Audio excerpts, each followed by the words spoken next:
तई वेड़ा वसंदा रहन या दुआ कबूल फरमा अज पेड़ अखड़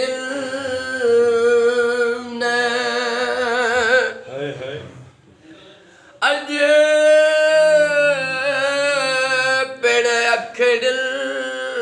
सजन पंहिंजा सारिया गलन तां गोढ़ल जो बूंदूं बस न कन संधे सिक पिरल लोक ॾिठे न लहे ओ मुझा करीम रब लख सलवात जे सदके अय मां फातिमा ज़हरा जे सदके मरहूम तपेदार बाबा गुलाम अली भुगती साईं के जन्नतुल फिरदौस में नबी साईं जो पाड़ो गुलामी नसीब फरमा ओ मौला गुलाम मुर्तजा साईं के जन्नतुल फिरदौस में करीमा का जो पाड़ो गुलामी नसीब फरमा ओ मौला जो को साईं वारन जो खैर पंहिंजी बारगाह में उहद जबल जेनो लिखड़ कबूल फरमा ओ मौला बाबा नूरदीन साईं जे बचड़न के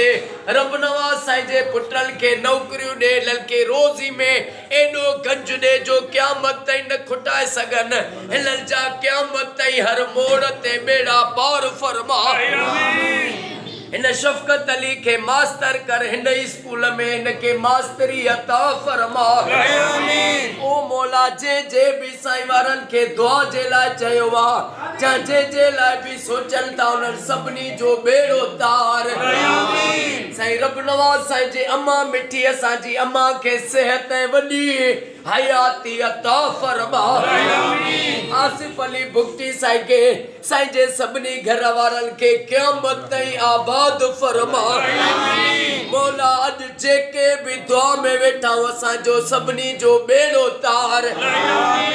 जेको शाह अब्दुल लतीफ यूनिवर्सिटी जो नौजवान शागिर्द गुजारे वयो साबिर अली मंगणार समो उनके जन्नतुल फिरदौस अता फरमा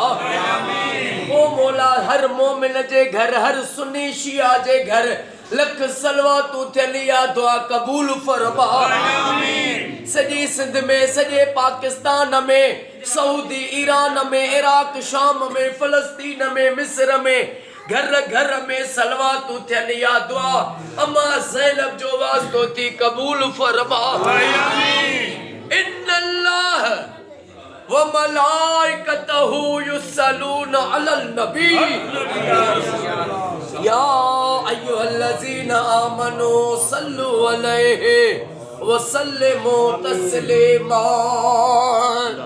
अल्लाहुम्मा सल्लि अला मुहम्मद व आले मुहम्मद ला इलाहा इल्लल्लाह मुहम्मदुर रसूलुल्लाह नारे हैदर